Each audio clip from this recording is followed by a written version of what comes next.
نحمده ونصلي على رسوله الكريم رب اشرح لي صدري ويسر لي امري واحلل عقدة من لساني يفقهوا قولي۔ ہم سورہ اسرا، جس کا دوسرا نام بنی اسرائیل ہے، اس کی ہم جو بہت ہی جامع آیات ہیں ان کا مطالعہ کر رہے تھے۔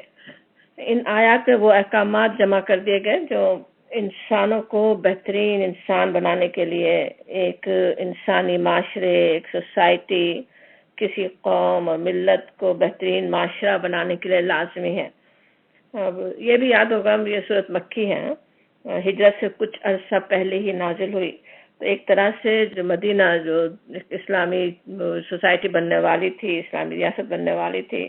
اس کے کانسٹیٹیوشن، وہاں کے آئین کے جیسے بنیادی نکات ہیں یہ یہاں پہ جو احکامات دیے گئے، اور ان نکات پر عمل کیسے ہونا چاہیے ان کی تفصیل ہم پیچھے جو مدنی صورتیں گزری، سورہ بقرہ، سورہ نساء، سورہ مائدہ، ان سب میں ہم پڑھ بھی آئے ہیں اور آگے بھی انشاءاللہ پڑھیں گے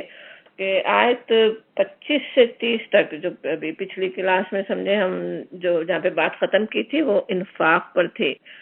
وہاں بتایا گیا تھا کہ تمہارے مال پر کس کس کا حق ہے، بہت ہی حکیمانہ نصیحت کی گئی کہ نہ اپنا ہاتھ گردن سے باندھ کر رکھو، نہ اسے بالکل کھلا چھوڑ دو کہ ملامت زدہ اور عاجز بن کر رہ جاؤ، یعنی ایک طرح سے بخل اور فضول خرچی سے بچتے ہوئے اعتدال کی روش اختیار کرنے کی تاکید تھی۔ پھر بتایا کہ اللہ تعالیٰ ہی رزق کشادہ کرنے والا اور یا یہ کہ تنگ کرنے والا ہے، کہ آیت تھی نا کہ ان ربک یبسط الرزق لمن یشاء ویقدر، کہ جس کا چاہتا ہے اللہ تعالیٰ پھیلا دیتا ہے رزق، زیادہ دیتا ہے، جس کا چاہے تنگ کرتا ہے۔ انہ کان بعبادہ خبیرا بصیرا، بے شک وہ ہے اپنے بندوں سے خبردار اور ان کو دیکھنے والا۔ اور وہی حقیقت سے انسان اگر غافل ہو کے رزق دینا اللہ کا کام ہے، تو زیادہ ہو یا کم ہو، اس سے جب غافل ہوتے ہیں تو پھر اور کیا ہوتا ہے، جیسا اللہ کے رازق ہونے پر جیسا ایمان ہونا چاہیے ویسا ایمان نہیں ہوتا نا، اور اس کی وجہ سے پھر انسان کتنے زیادہ بہک سکتے ہیں کہ رزق کی کمی کے ڈر سے اولادوں تک کو قتل کر ڈالیں۔ اسی لیے اب کہا جا رہا ہے آیت نمبر 31 میں، اعوذ باللہ من الشیطان الرجیم، بسم اللہ الرحمن الرحیم، ولا اور نہیں، تقتلوا تو قتل کرو، اولادکم اپنی اولاد کو، خشیتی املاق اپنی اولاد کو مفلسی کے ڈر سے، نحنو ہم، نرزقہم ہم رزق دیتے ہیں ان کو، وإیاکم اور تم کو بھی، ان بے شک قتلہم ان کا قتل کانا ہے، خطأ کبیرہ بڑا گناہ، خطأ کبیرہ ہے۔ اب بات یہ کہ قتل تو خود ہی کبیرہ گناہ ہے نا، ایک انسان کو قتل کرنا تمام انسانوں کا قتل کرنے کے برابر، اور پھر صرف انسان کا نہیں، اولاد کا قتل، اور وہ بھی صرف اس لیے کہ وہ اب اس کو اپنے کھانے میں شریک کرنا ہوگا، ظاہر ہے خطأ کبیرہ ہی ہو سکتا ہے نا۔ خطأ کا جو لفظ ہے، خطا کہتے ہیں نا غلطی سے جو کوئی سرزد ہو جائے، غلطی سرزد ہو جائے، غلطی سے سرزد ہونے والا گناہ بھی ہو سکتا خطا، لیکن خطأ ہوتا ہے جو جانتے بوجھتے ایسا غلط کام جس کی سزا ملنی چاہیے، جس پہ تعزیر یا حد جاری ہو۔ تو عرب جاہلیت میں بھی طریقہ تھا، ہم جانتے ہیں کس طرح وہ لڑکیوں کو زندہ دفن کرتے تھے، اور وہ کرنے کے لیے ان کے پاس بہانے تو دوسرے تھے بہت سے، اپنے غیرت کے نام پر، غیور ہونے کے نام پر، کسی کو ان کی عزت کی حفاظت کے لیے اور کیا کیا، لیکن وہ کچھ بھی بہانے ہوں، لیکن تہ میں اصل وجہ جو تھی وہ یہی تھی کہ عورت تو کما کر نہیں لائے گی، اس کی اور ایسے جو ان کے حالات تھے تو لوٹ مار کر کے جی رہے ہوتے تھے، اس میں بیٹے تو کام آتے تھے اور بیٹیوں کی تو زیادہ حفاظت کرنی پڑتی تھی، تو اس کی وجہ سے ہی وہ ان کی پرورش کا بوجھ اٹھانا نہیں چاہتے تھے لڑکیوں کی، تو ان کا بھی قتل کر دیتے تھے۔ آج بھی جیسے دنیا میں انڈیا اور چائنا کا تو کتنا سنتے ہیں نا، کس قدر لڑکیوں کو کروا دیا جاتا ہے، پہلے سے پتہ کر لیں کیا ہے، لڑکا ہے کہ لڑکی، اور پہلے ہی اس کو دنیا میں آنے سے پہلے اسے قتل کر دیا جائے۔ بلکہ کچھ عرصہ پہلے ایک نیوز آرٹیکل نظر سے گزرا تھا جس میں پاکستان کے بارے میں بھی تھا کہ وہاں کے کس طرح غریب علاقوں کے بارے میں بتایا گیا تھا کہ میڈیکل ہیلپ کے نام سے ٹرک جیسے گھر گھر جا کر کہ ان سے بات کر رہے ہوں، ان دیکھ کر کیا ہے ان کے لڑکا ہے کہ لڑکی ہے پریگننٹ عورتوں کے، اور پھر ان کو ابارشن کرانے میں مدد دے رہے ہیں۔ انشاءاللہ نہ ہو رہا ہو اس طرح سے زیادہ، لیکن اصل بات جو یاد رکھنے کی انسانوں کی یہاں بتائی جا رہی ہے کہ نحنو نرزقہم وإیاکم، ہم ہیں جو رزق دیتے ہیں، اللہ تعالیٰ ہے جو رزق دینے والا ہے، ہم ان کو بھی رزق دے رہے ہیں تم کو بھی۔ اور سوچنے کی بات ہے یعنی رزق دینے والا تو اللہ تعالیٰ ہی ہے، اور اس کا کس طرح سے وہ کس لیے دے رہا ہوتا ہے نا، تمہیں بھی آج جو ہے تمہارے پاس اللہ کا دیا ہوا ہے، اور تمہیں بھی کس کے لیے دیا جا رہا ہے، کتنی دفعہ تو وہی اولادوں کے لیے اللہ تعالیٰ انہیں رزق دیتا ہے نا۔ ایک حدیث جس کا معرف القرآن میں حوالہ نہیں ہے، اس میں رسول اللہ صلی اللہ علیہ وسلم کا ارشاد آتا ہے کہ انما تنصرون وترزقون بدعفائکم، کہ تمہاری ضعیف اور کمزور طبقے ہی کی وجہ سے اللہ تعالیٰ کی طرف سے تمہاری مدد ہوتی ہے اور تمہیں رزق دیا جاتا ہے۔ اللہ تعالیٰ رزق ان کی وجہ سے دیتا ہے، تمہاری مدد فرماتا ہے۔ وہ ان کو یہ نہیں کہ انہیں قتل کرنے بیٹھ جائے انسان۔ ایک وقت تھا جب پتہ نہیں ابھی تک بھی ہو رہا ہوگا پاکستان میں، کس طرح لاکھوں روپے خاندانی منصوبہ بندی کے لیے خرچ کیے گئے تھے نا، نام اب بدل دیے گئے اس کے، فیملی پلاننگ یا خاندانی منصوبہ بندی اس وقت کہا جاتا تھا نا، کس طرح سے اتنے اس میں اشتہار بازی میں اتنے یعنی پیسے خرچ کیے گئے تھے کہ ایک ایک بچے کی زبان پر ہوتا تھا 2 بچے، خوشحال گھرانہ۔ اب سوچنے کی بات ہے جتنے انسانوں کو دنیا میں آنا تھا، ازل سے لکھا ہوا تھا، تقدیر میں تھا، جس کو پیدا ہونا تھا دنیا میں آنا تھا وہ تو آئے ہوں گے نا، وہ تو پیدا ہوئے ہی، اور اتنے ہی پیسے سوچیں جو اس میں خرچ کیے گئے تھے، اگر وہ کچھ اس کے اکانومی اپنی مضبوط کرنے والے کاموں میں لگا دیے جاتے، سوچیں مثلاً فیکٹریز ہی کھول دی جاتے ہیں تو کتنے لوگوں کو کتنا رزق مل رہا ہوتا ہے، کتنی آج اکانومی کیسے اسٹرانگ ہو سکتی تھی پورے ملک کی نا۔ تو انسان کیسے غلط کام، شیطان کس طرح غلط طرف لے جاتا ہے نا انسان، شیطان تو چاہتا ہی ہے انسان ایسے غلط کام کرے، قتل و غارت گری کے اپنی اولادوں تک کو قتل کر ڈالے، خوشنما بنا دیتا ہے، اپنے اولاد کے قتل کو خوشنما بنا دینے کی بات قرآن میں بھی آتی ہے نا، وہ آتی تو ہے عرب جاہلیت کے لیے، ان کے لیے بھی خوشنما بن گیا تھا، کبھی دیویوں کے نام پہ قتل کر رہے ہیں، کبھی اپنے غیرت کے نام پہ قتل کر رہے ہیں۔ بالکل اسی طرح آج خوشنما نعرہ بن گیا، خوشحال گھرانے کی بات ہو رہی ہے، خوشحالی آ جائے گی، اپنے اولادوں کو کم کر دو۔ اگرچہ پہلے سے پلاننگ کرنا ویسا انشاءاللہ گناہ کبیرہ نہ بھی ہو، لیکن پورے ملک کا اس کے لیے اس طرح سے پیسے خرچ کرنا اور پھر آگے بڑھ کر پریگننسی کو ختم کر دینا، اس کا ابارشن کروا لینا، وہ تو پھر ظاہر ہے اولاد قتل میں ہی آ جاتا ہے نا۔ آج اس کے بڑی سفسٹیکیٹڈ طریقے تو انسان نے ایجاد کر لیے کہ دنیا میں آنے سے پہلے ہی گلا گھونٹ دیا جائے، لیکن آنکھوں کے سامنے نہیں ہوتا تو انسان سمجھتا نہیں ہے، ورنہ اس کے اگر طریقوں کو دیکھا جائے تو کس طرح سے وہ پیٹ کے اندر بھی کیا کچھ کر رہے ہوتے ہیں، کس طرح ٹکڑے ٹکڑے کر کے نکال رہے ہوں، کہیں کچھ کر رہے ہوں، کبھی اس سے بھیجا نکال رہے ہوں تاکہ وہ آسانی سے نکل آئے، تو کیسے وحشیانہ طریقے ہیں وہ بھی نا قتل کے۔ اللہ تعالیٰ پناہ میں رکھے ایک معصوم جان کو انتہائی اذیت دے کر قتل کرنا، اور وہ کتنی اسی طرح کی کتنی بری چیز ہے، خطأً کبیرہ جیسے کہا جا رہا ہے، تو اللہ تعالیٰ اس سے پناہ میں رکھے۔ اور پھر کہا جا رہا ہے آیت نمبر 32 میں، وَلَا تَقْرَبُوا الزِّنَا، اور نہ قریب جاؤ زنا کے،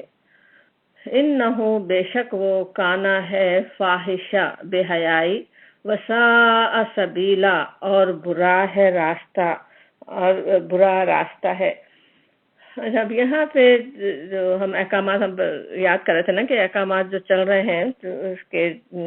جامع احکامات، اس میں آیت 23 سے جو احکامات تھے اس میں عدل، احسان اور ایتاء ذی القربیٰ کے بارے میں قرآن میں کے احکامات کا بیان تھا نا۔ ہم نے یاد کیا تھا نا سورہ نحل کی آیت یاد کی تھی 90، اس میں یہ حکم تھے نا کہ اللہ تعالیٰ حکم دیتا ہے عدل، احسان اور ایتاء ذی القربیٰ کا، تو اس کی تفصیل تھی۔ اب آگے جن چیزوں سے منع کیا جا رہا ہے سورہ نحل کی آیت 90 میں بھی تھا کہ اللہ تعالیٰ منع کرتا ہے ان چیزوں سے، کس سے؟ فحشہ، منکر اور بغی۔ تو اس کے تحت جو اعمال آتے ہیں ان کا بیان شروع ہو رہا ہے کہ جو فحش منکر اور بغی سے بچنے کے لیے بتایا جا رہا ہے، اس میں سب سے پہلی چیز زنا کو لیا گیا۔ اب اگر سوچیں زنا سے پرہیز نہ ہو، زنا ہم سب جانتے ہیں کیا چیز ہے، اور یہ کہ اس سے اگر پرہیز نہ ہو تو ایک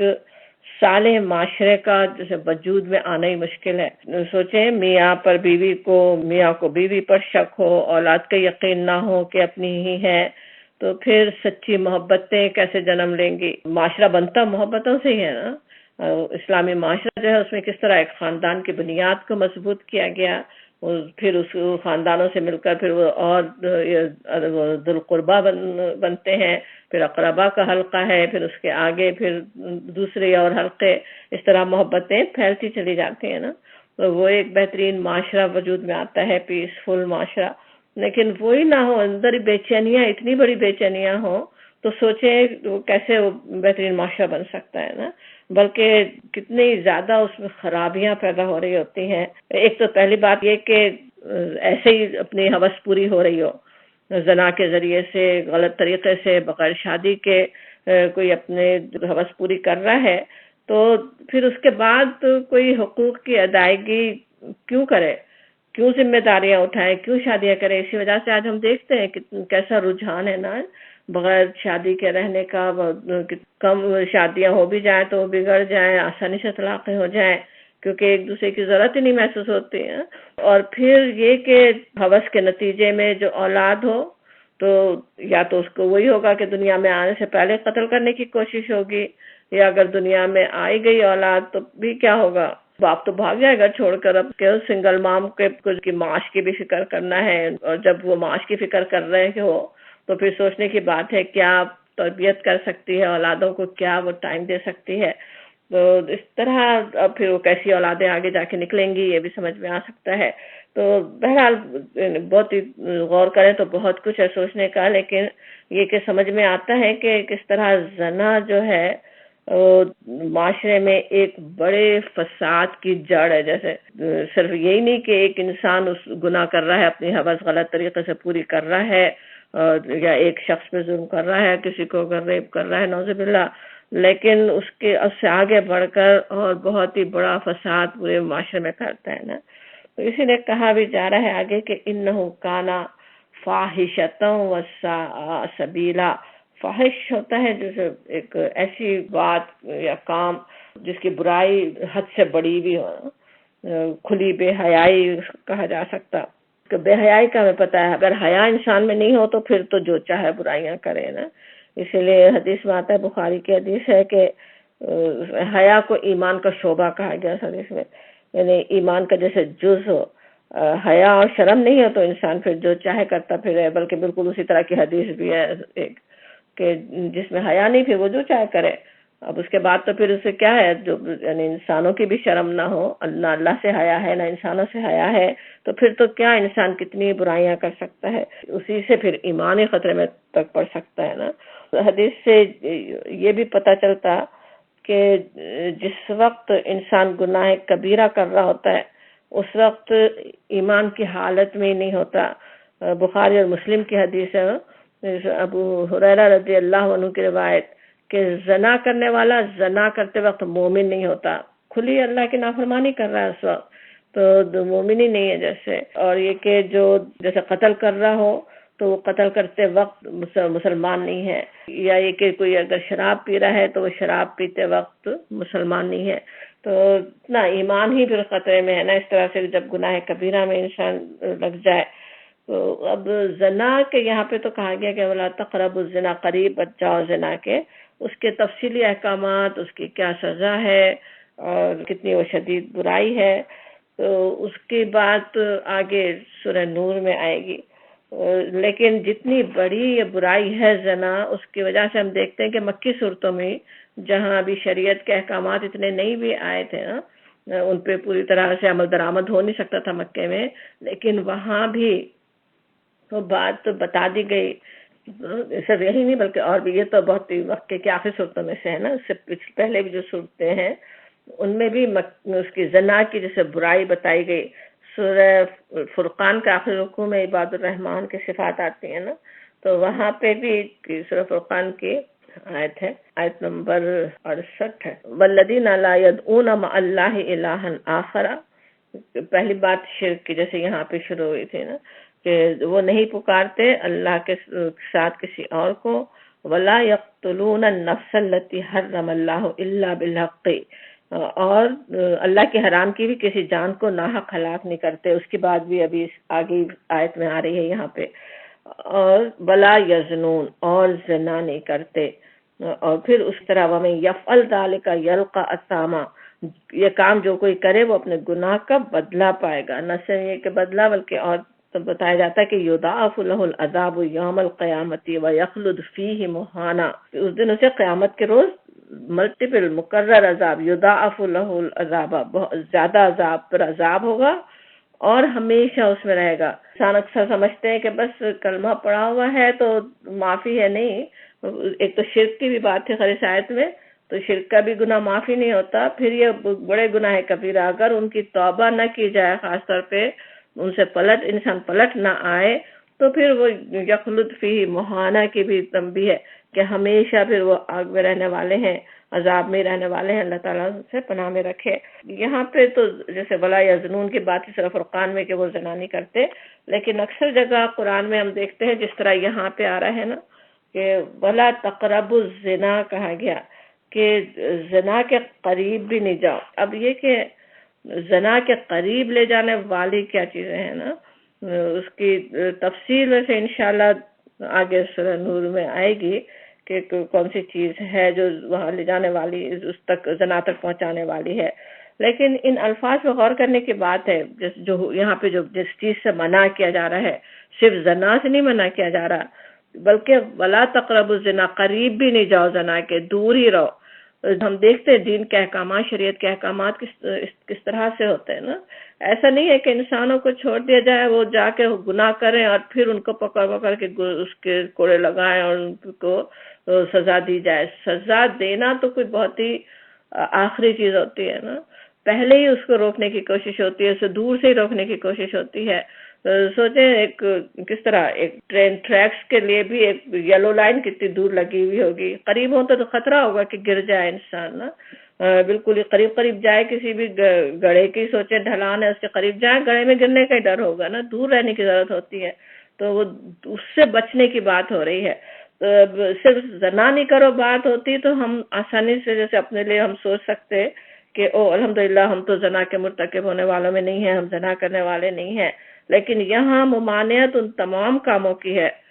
جو زنا کی طرف لے جا سکتے ہوں، جو زنا کے قریب لے جا سکتے ہوں. اور وہ کیا چیزیں ہیں تفصیل انشاءاللہ آگے کی صورتوں میں، لیکن ہمیں تھوڑا بہت یاد بھی رکھنے کی ضرورت ہے. انشاءاللہ قرآن سے ہم خود بھی پڑھنے اور جاننے والے ہوں، وہاں پہ تفصیل سے احکامات ہیں. نبی صلی اللہ علیہ وسلم کے ارشادات سے بھی رہنمائی ملتی ہے کہ کون سی چیزیں ہیں جو زنا کے قریب لے جانے والی ہیں. جیسے نامحرم مرد اور عورت جیسے تنہائی میں ہو، ایک بڑی چیز ہے ویسے نہیں، یہ حکم بہت ہی اہم ہے نبی صلی اللہ علیہ وسلم کی تاکید یہ کہ اگر وہ نامحرم مرد اور عورت تنہائی میں ہو تو درمیان میں شیطان ہوتا ہے. اب اس کے لیے نبی صلی اللہ علیہ وسلم کی اس تنبیہ سے فائدہ اٹھانے کے لیے پہلے تو ہمیں یہ پتا ہونا چاہیے کہ محرم کون ہے، نامحرم کون ہے نا. کتنے مسلمان ہیں جنہیں اندازہ انہیں پتا بھی نہیں ہے، سوچتے ہی نہیں، علم سے جاننے کے بجائے صرف جو کلچر پہ چل رہا ہوتا ہے نا، اس میں یہ بات تو بہت اہم ہے کہ ہاں ہمیں ان رشتہ داروں کے کیسا خیال کرنا ہے، لیکن انہیں رشتہ داروں میں کون سے بالکل نامحرم ہے وہ اس کے لیے اس سے بچ نہیں رہا ہوتا ہے نا.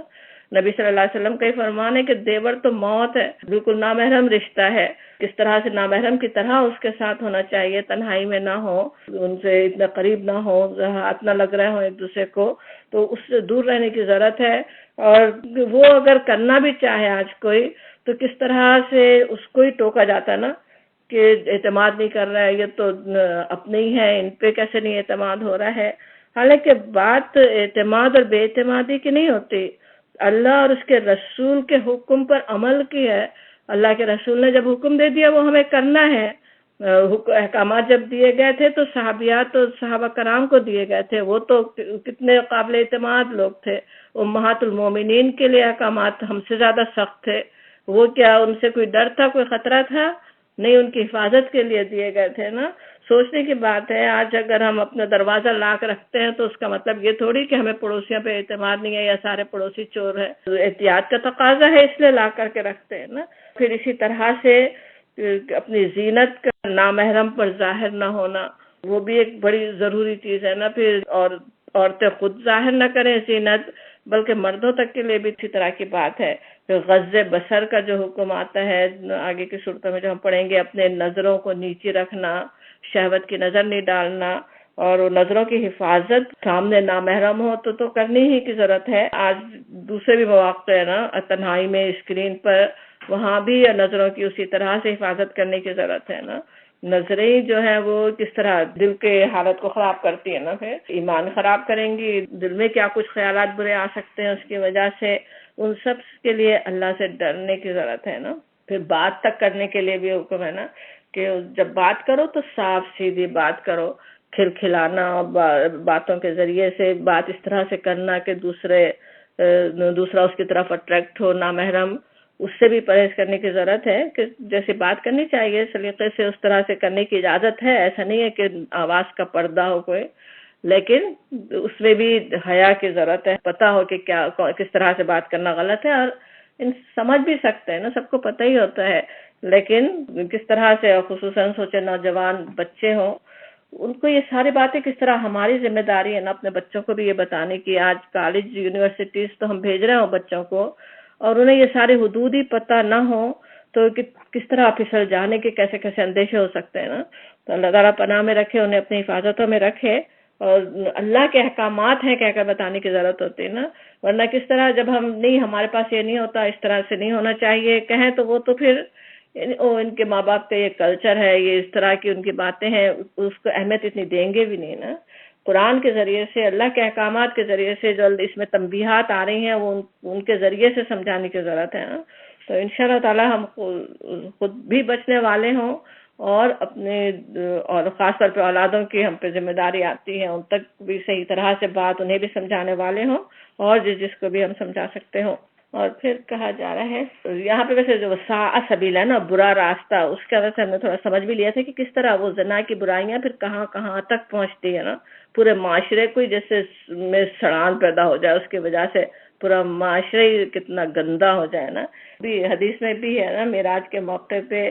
جب نبی صلی اللہ علیہ وسلم کو جو دکھائے گئے تھے نا کچھ مناظر، قیامت کے مناظر تھے یا جس طرح بھی تھا، اللہ تعالیٰ نے اس وقت کیا ہونے والا ہے، یا یہ کہ ابھی بھی اس طرح کی سزا عالم برزخ میں مل رہی ہے، وہ جو کہ زانی ہیں ان کے بارے میں آتے ہیں کہ ان سخت بدبو جیسے ان کے پاس سے آ رہی ہو۔ ایک اور حدیث میں یہ بھی ہے کہ جہنم میں بھی دوسرے جہنمی ان کی بدبوؤں سے تنگ آ رہے ہوں گے نا۔ تو زنان معاشرے میں پھیلا دیتا ہے زنا، اور پھر ویسا ہی اسی طرح کا عذاب ان کے لیے آخرت میں بھی ہے، اللہ تعالیٰ اس سے پناہ میں رکھے۔ اور پھر کہا جا رہا ہے، سورہ اسراء ہم پڑھ رہے ہیں، سورہ بنی اسرائیل، اس کی آیت نمبر 33 ہے، ولا، اور نہیں، تقتلوا النفس، تم قتل کرو النفس کو، کسی جاندار کو، التی، جس کو حرم اللہ، حرام کیا اللہ نے، الا، مگر، بالحق، حق کے ساتھ، ومن، اور جو، قتلا، مارا گیا، قتل کیا گیا، مظلومن، ظلم کے ساتھ مظلوم ہو جو، فقد، پس تحقیق، جعلنا، ہم نے کر دیا، لی، ولی، یہی، لی یعنی لیے، ولی یہی، اس کے ولی کو، جو اس کا ولی ہے، جو اس کے پیچھے ان کے جو وارث ہیں، ان کو ہم نے کر دیا سلطانن، انہیں ہم نے سلطان دیا، انہیں زور دیا، انہیں اختیار دیا، فلا، پس نہیں، یسرف، زیادتی کرے، یسرف فی القتل، قتل میں زیادتی کرے، اس کا ولی جو ہے پھر یہ نہیں ہو کہ جب قصاص کا تو حق دیا لیکن اس میں زیادتی نہیں ہو، انہو، بے شک وہ، کانا، منصورا، وہ مدد دیا گیا، اس کی مدد کی جائے گی۔ مظلوم جو کہ قتل کیا گیا، مقتول ہے، اس کے وارثوں کی مدد ہونی چاہیے۔ اب مدد کون کرے گا، یہاں پہ بات کہی نہیں گئی، لیکن آگے جا کے ظاہر جب اسلامی حکومت ہو تو اسلامی حکومت کو مدد کرنی ہوگی نا، تو اس کی طرف اشارہ یہاں پہ ہو رہا ہے۔ یہاں پہ جب بات ہو رہی ہے کہ ولا تقتلوا النفس التي حرم بالحق، کہ ہر وہ جان جس کو اللہ نے محفوظ قرار دیا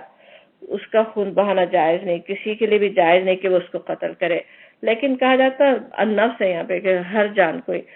اللہ حرم اللہ، جس کو اللہ نے حرام کیا سبھی حرام ہے. ایک مومن کی جان دوسرے مومن کے لیے حرام ہے، بلکہ انسان کے یہاں پہ النفس ہے نا، تمام ہی آتے ہیں، صرف یہ نہیں کہ مومنوں مسلمانوں کی بات ہو رہی ہو. ہر جانے چاہے وہ نان مسلم کی ہو کسی کی ہو اس کو قتل نہیں کرو. اور اللہ بالحق ہے، لیکن یہ کہ حق کے ساتھ. اب حق کے ساتھ کیا چیز ہے کہ جس کی اجازت ہو. ہمیں پتہ ہے کہ جیسے اب قاتل کا قصاص لینے کے لیے جان لینے کی اجازت ہوگی، یا جیسے حملہ ہو رہا ہے اس میں دفاع کے لیے جنگ ہو رہی ہے تو اس میں ظاہر ہے جان لینا ہوگا، تو وہ ایک الگ بات ہے. لیکن اس کے سوا جو حق کے ساتھ لینے کے سوا کسی کو بھی نہیں کیا جا سکتا. کسی کو بھی اس میں ظاہر ہے پھر وہ بھی شامل ہے نا، اپنی جان بھی شامل ہے، اپنی بھی جان لینے کی اجازت نہیں ہے. ہاں کتنی تکلیف اور مصیبت مشکل میں بھی انسان ہو اللہ سے بہتری کی دعا مانگے، اس پہ صبر کرے جو امتحان اس کے لیے آ رہا ہے، لیکن اپنی جان کو نہیں لے سکتا. اس کے لیے بھی حادثیات بھی ہوں گی، کتنے زیادہ ان میں تنبیہ ہے جان لینے کے لیے، اور وہ بھی ظاہر شامل ہے. پیچھے صرف اولاد کی بات تھی، اب یہاں خاص طور پہ ان کی بات ہو رہی ہے، سبھی کی بات ہو رہی ہے، تمام انسانوں کی بات ہو رہی ہے. سورہ مائدہ میں بات آئی تھی، وہاں پہ کہا گیا تھا کتبنا علی بنی اسرائیل، ہم نے لکھ دیا تھا بنی اسرائیل پر کہ انہ من قتل نفسا بغیر نفس، جس نے کسی انسان کو خون کے بدلے میں یا اور فساد فی الارض یا زمین میں فساد پھیلانے کے سوا قتل کیا، فکأنما قتل الناس جميعا، تو اس نے گویا تمام انسانوں کو قتل کر دیا. ومن احیاها، اور جس نے کسی کو زندگی بخشی، فکأنما احیا الناس جميعا، تو اس نے گویا تمام انسانوں کو زندگی بخش دی. تو ایک ظاہر ایک انسان کو اگر قتل کیا جائے تو کس طرح انسانی جانیں بھی محفوظ نہیں رہتی نا. جس طرح آج ہم دیکھ سکتے ہیں کتنے خون بہ رہے ہوتے، ایک ایک شہر کے دیکھیں ذرا اعداد و شمار، تو ایک ہی سال میں ایک شہر میں کتنے قتل ہو جاتے ہیں نا. وہ ایک بھی قتل نہیں ہونے دیا جائے، ایک قتل کو فوراً جیسی سزا ملنی چاہیے ویسی سزا عبرتناک مل جائے تو کتنی جانیں محفوظ ہو جائے نا. اور اس کے لیے جو حدود ہے وہ پیچھے ہم پڑھ ہی چکے سورہ مائدہ میں. لیکن اب یہاں پہ کہا جا رہا ہے مت کرو کسی کو، بلا تقتلوا النفس، قتل نہیں کرو. اب یہاں پہ جس طرح انسان قتل کی بات آ رہی ہے، اور یہ جو سارے احکامات کس طرح سے ایک سلسلے سے چل رہے ہیں وہ بھی سمجھ میں آ رہا. انفاق کی بات ہو رہی تھی، اس کے سلسلے میں یاد دلایا گیا کہ کس طرح اللہ تعالیٰ ہی رزق کشادہ یا تنگ کرنے والا ہے، اور اسی سلسلے میں پھر اولاد قتل سے منع کیا گیا، کیونکہ اس کی بڑی وجہ یہی تھی کہ اپنے آپ کو انسان رازق سمجھ رہا ہے. اور پھر قتل اولاد کے ساتھ پھر ظاہر قتل اولاد کی ایک بڑی وجہ زنا بھی ہوتی ہے نا. زنا کے ذریعے حرام طریقے سے اولاد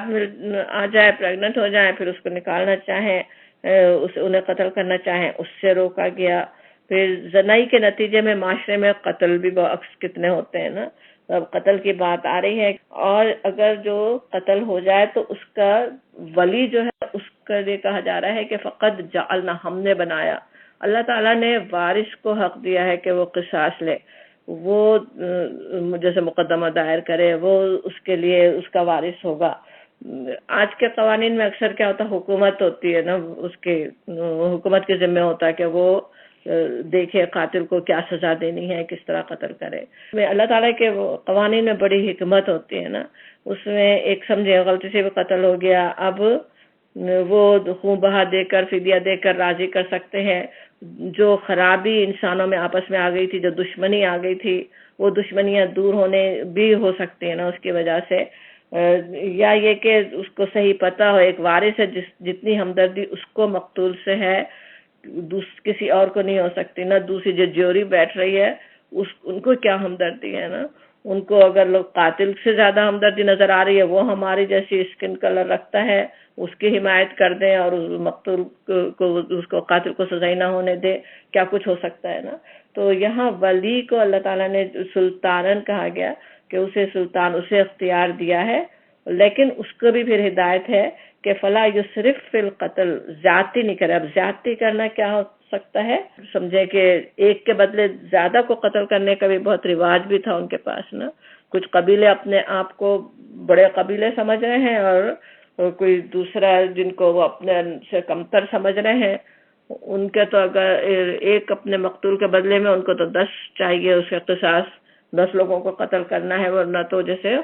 پورا حق نہیں ادا ہو رہا ہے. تو وہ بھی منع ہے، ایک کے بجائے زیادہ کو کیا جائے یا زیادہ تکلیف دی جائے، ٹارچر کیا جائے یا مارنے کے بعد ہی کچھ اور اس کے ساتھ بدتمیزی کی جائے، مسئلہ کیا جائے لاش کا جو بھی ہو. تو زیادتی نہیں کرے قتل میں. انہو کان منصورا میں یہ بھی سمجھ میں آ جاتا ہے مدد کی جائے گی. ظاہر ہے یہ کام ایسا نہیں کہ جا کے انسان ایک دوسرے کو قتل کرنے بیٹھ جائے بدلے میں، اس کے اسلامی حکومت کا کام ہے مدد کرنا. پھر کہا جا رہا ہے آیت نمبر 34 میں ولا اور نہیں تقربو قریب جاؤ مال الیتیمی یتیم کے مال کے، الا مگر باللتی جو ہی احسن جو بہتر ہو، حتی یہاں تک کہ یبلغ اشدہ یہاں تک کہ وہ پہنچے اپنی جوانی کو، وہ بالغ ہو جائیں. وَأَوْفُوا بِالْعَهْدِ اور پورا کرو عہد کو، ان العہد کان مسئولا بے شک عہد سے ہے پوچھا جانے والا، اس کے بارے میں سوال ہوگا عہد کے بارے میں کہا جا رہا ہے. اب یہاں پہ بھی بات جس طرح ولا تقربوا الزنا تھا نا، اسی طرح یہاں پہ آ رہا ہے کہ وہ اس کے قریب نہیں جا مال یتیم کے. مال یتیم کے اب قریب نہ جائے، مال یتیم ہے اس کی پرورش کر رہے تو اس کا مال بھی ظاہر ساتھ ہو گئی نا، لیکن بہت ہی ڈرایا جا رہا ہے نا کہ اس کے قریب بھی نہیں جا. اور اسی کا ہم نتیجہ دیکھتے ہیں کس طرح جو پیچھے صورتوں میں اس کے بارے میں سوالات کتنے کیے گئے. مسلمانوں کو فکر تھی نا کہ مال یتیم کو ہاتھ لگانے کے لیے ڈر رہے تھے، وہاں اطمینان دلایا گیا کہ کس طرح تم کر سکتے ہو، جو ان کی بھلائی کے لیے ہے اس طرح سے کرو. تو اسی چیز کی تشریح وہاں پہ ہے پیچھے کی صورتوں میں. یہاں کہا جا رہا ہے الا باللتی ہی احسن جو بہتر ہو. احسن کیا چیز ہے؟ کیا چیز بہتر ہے؟ جو ان کے لیے بہتر ہو نا، جو جس میں یتیم کی بہبود ہو، یتیم کی بہتری ہو. سوچے ایک مال رکھا پرانا خراب ہو رہا ہو، اس طرح سے بھی نہیں چھوڑ دیا جائے. جس طرح سے جانا ہے سوچے اس وقت مال اصل ان کو مویشیوں کو بھی کہتے تھے نا، اب مویشیوں کے قریب تو جانا ہوگا، ان کو پالنا، ان کو دیکھ بھال کرنا، اس طرح سے قریب جائیں. یا آج ہی سوچیں پیسے ہی رکھے آج تو اس کی قیمت ہی کتنی کم ہو جاتی ہے نا. کس بجائے انویسٹمنٹ کر رہے ہوں اس کی جگہ اس مال کو تجارت میں لگا کے بڑھانے کی کوشش کرنا، تو وہ سب احسن طریقے ہوں گے. یا سمجھے ان کے بچوں کی اچھی پڑھائی کے لیے، تعلیم کے لیے انسان کر رہے ہوں، وہ بھی احسن طریقہ ہوگا. تو قریب مال ہو سکتا اس کے، بلکہ ضرورتاً ہم نے پیچھے پڑھا تھا کہ اپنے مال کے ساتھ ملا کر بھی ان کو رکھ سکتے ہو نا. اللہ تعالیٰ مشکل میں نہیں ڈالنا چاہتا تمہیں. اب سرپرست بہت غریب ہے، مال کے پاس بہت پیسے، یتیم جو ہے وہ مالدار ہے، تو تھوڑا بہت اس کا ہو سکتا ہے کہ ساتھ ملا کے کھا لے. تو لیکن اللہ سے اصل ڈرنے کی ضرورت ہوتی ہے کہ اس کے بعد اس کے قریب اس طرح سے نہ جاؤ کہ اس کے مال برباد ہو، اس میں خیانت نہ ہو، اس طرح سے خرچ نہ کرے جیسا کرنا چاہیے. تو پھر کیا ہے، خیانت ہوگی نا اگر اس میں سے مال لے لیا. یہ بھی بات پیچھے سمجھائی گئی تھی کہ ایسا نہ ہو کہ اچھا مال رکھ کے برا مال اس کے بدلے میں دے دو. سوچے جانور ہی ہے ایک، اس کے بہترین اونٹ یتیم کا ہے، اس کی جگہ اونٹ تو دے دیے، اتنے ہی اونٹ دے دیے جتنے تھے، لیکن وہ پرانے دبلے خراب دے دیے. تو اسی طرح کے دوسرے اور بھی کئی چیزیں ہو سکتی. تو اس طرح سے مت بدل لو. اور حتی یبلغ اشدہ کہ جب تک کہ وہ بالغ ہو جائیں. بالغ جب تک نہیں ہوتے، اب بالغ ہونے کی عمر مختلف ہو بھی سکتی. پیچھے ویسے صورتوں میں تھا کہ ان کو یعنی اس پہ رشد بھی ان کو آ جائے نا، سمجھ آ جائے، انہیں پتہ ہو جائے، انہیں اپنے مال کو خود سنبھالنا آ جائے، پھر ان کے حوالے کر دو. اس گواہ بھی بنا لو کی بات تھی وہاں پہ کہ مال کے لوگوں کے سامنے جب سب کام ہوں گے تو انسان اللہ سے ڈرے گا، اس میں بے ایمانی نہیں کر سکے گا، اپنا ہاتھ نہیں مار سکے گا. تو اس طرح سے اس کے مال کے قریب بس جا سکتے ہو. تو اصل چیز خیانت سے بچنے کی بات ہو رہی ہے. اور پھر کہا جا رہا ہے اسی آیت میں ہے وَأَوْفُوا بِالْعَهْدِ اور عہد کو پورا کرو. عہد کے بارے میں سوال ہونا ہے۔ اب ایک خاص بات تھی، یتیم کے مال کے خیانت سے بچنے کی بات تھی، پھر اب تمام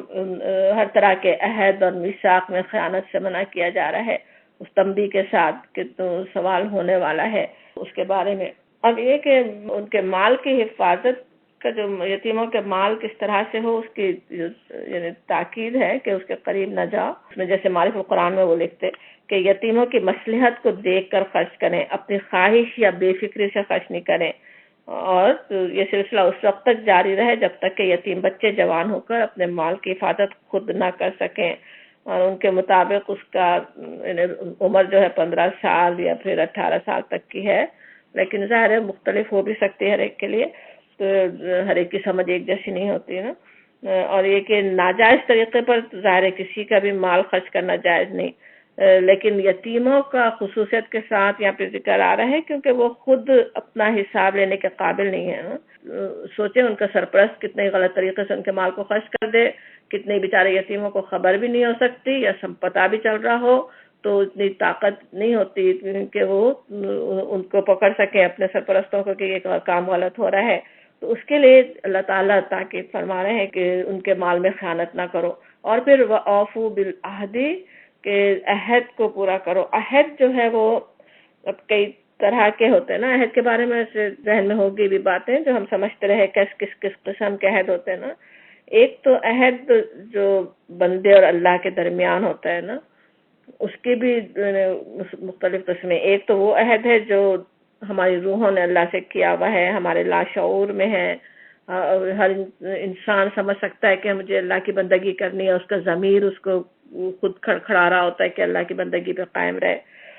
ایک اور عہد جو اللہ سے ہی ہم کرتے ہیں، لا الہ الا اللہ پڑھ کر کرتے ہیں، اللہ کی بندگی کا عہد شعور کے ساتھ ہم نے کیا ہوا ہے،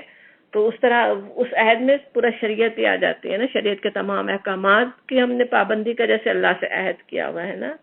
پھر دوسری قسم کا عہد ہوتا ہے جو انسان کسی انسان سے کرتا ہے، اور اس میں تو کئی قسمیں ہیں نا، بے شمار قسمیں ہیں جو انسان انسانوں سے کر رہے ہوتے ہیں، وہ چاہے وہ قوموں کے معاہدے ہوں، مختلف ممالک کے آپس میں معاہدے ہوں، سیاسی تجارتی معاہدے ہوں، یا مختلف جماعتوں کے درمیان ہوں یا افراد کے درمیان ہوں، وہ سب ہی اس میں شامل ہوتے ہیں نا۔ اور ان سب ہی کے پابندی جو ہے وہ مومن کی زندگی میں بہت ہی بنیادی حیثیت بھی رکھتی ہے۔ اس لیے روایات میں آتا بھی ہے کہ آپ صلی اللہ علیہ وسلم اپنے خطبوں میں اکثر یہ بات فرماتے تھے کہ جس میں امانت نہیں اس میں ایمان نہیں، جس میں عہد نہیں اس کا دین نہیں، جس نے عہد نہیں جو نہیں کر رہا اس کے لیے دین بھی نہیں ہے اس کا نا۔ سوچیں اگر انسان زبان کسی کو دے، کچھ کہہ دے کہ میں کروں گا اور پھر اس سے پورا نہ کرے، کسی سے کوئی وعدہ کرے اور پھر پورا ہی نہ کرے، تو سوچیں کسی شخص پر کوئی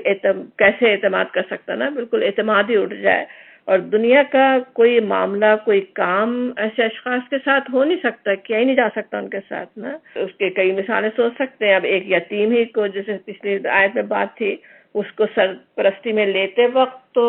بڑی بڑی باتیں انسان بنا دے، ان سے کس طرح ان کے ساتھ محبت سے رہوں گا اور کیا ان کے حقوق ادا کروں گا اور کیا کچھ کرنا ہے،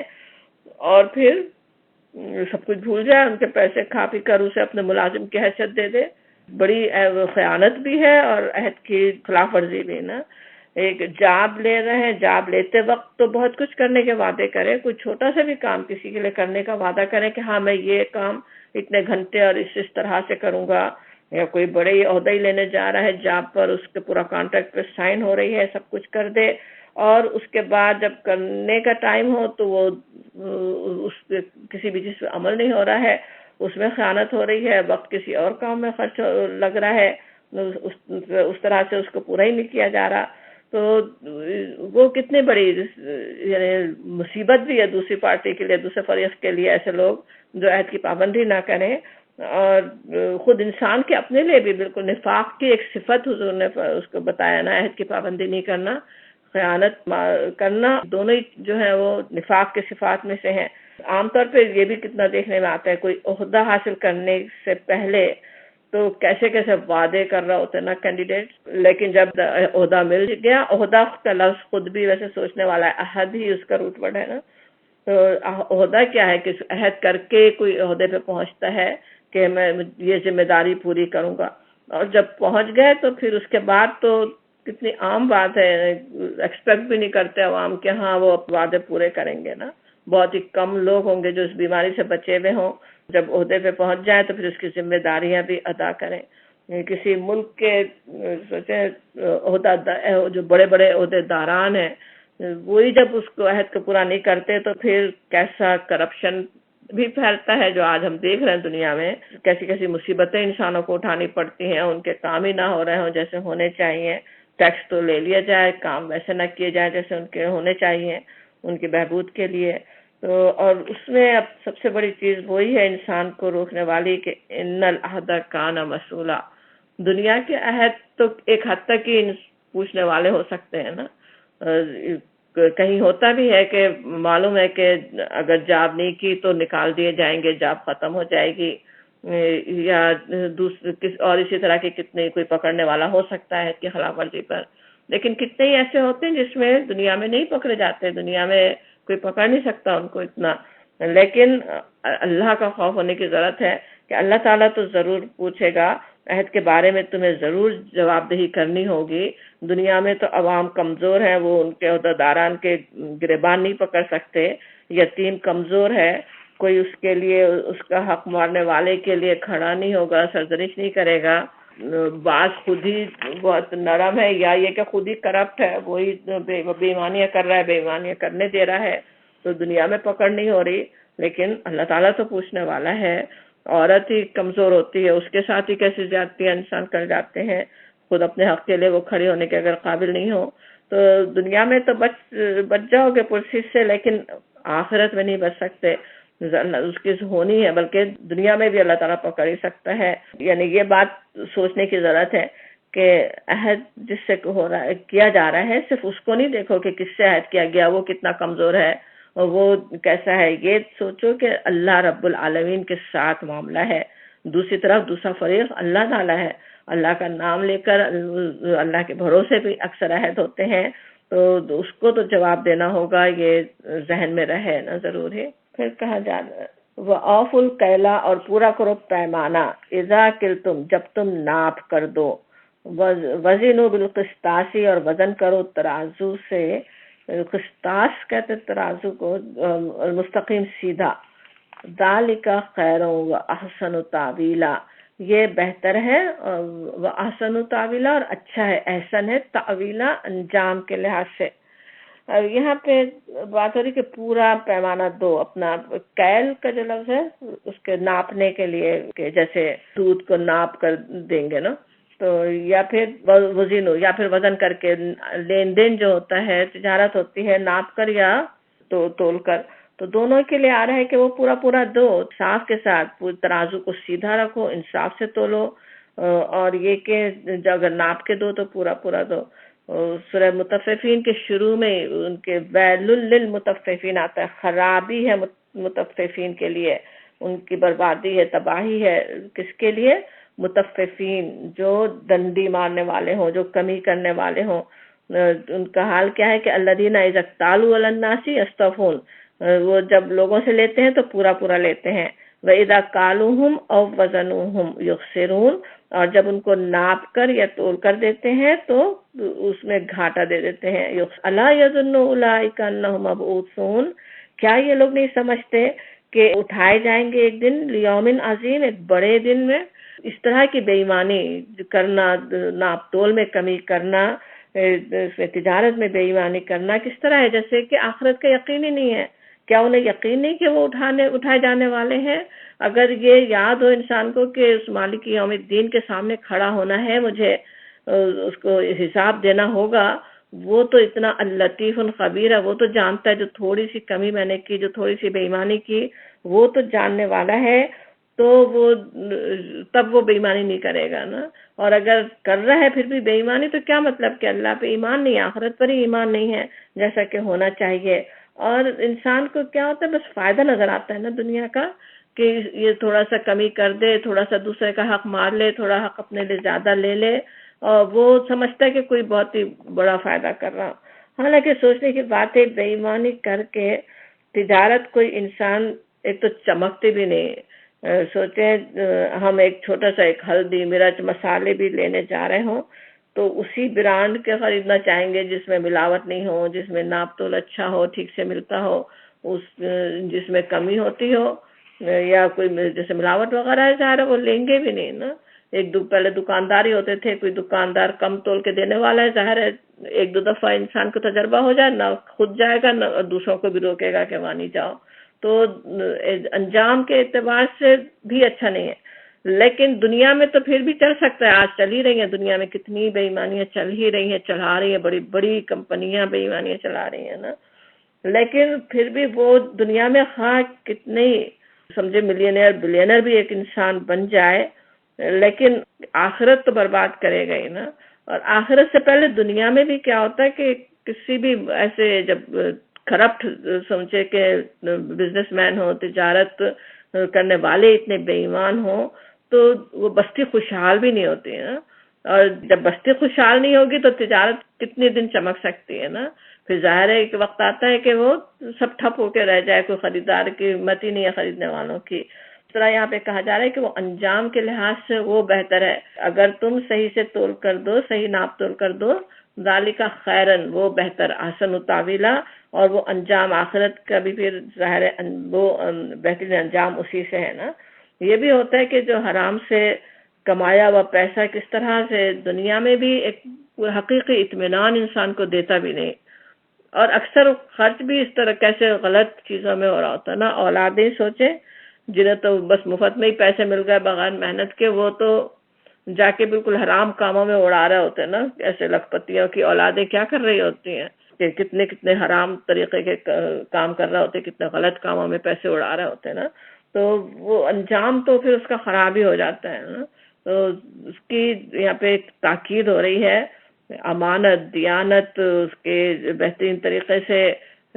کام کرنے کی، خیانت سے بچائے اپنے آپ کو، عہد کی پابندی کرے، اور اس کے لوگوں کے ساتھ جب معاملہ لین دین کا ہو اس میں دیانت سے کام لے تو اس کا پھر خیر و احسن و تاویلا، وہ تمہارے لیے بہتر ہے، تمہارے اپنے لیے بہتر ہوگا، اور تمہارے ہی اچھے انجام، اس کے ذریعے سے تم اچھے انجام تک پہنچ سکو گے. اور ترغیب یہاں پہ دلائی جا رہی ہے. ابھی احکامات اور چل رہے ہیں، انشاءاللہ اگلی کلاس میں پڑھتے ہیں، ٹائم ہمارا ختم ہو گیا. وآخر دعوانا الحمدللہ رب العالمین.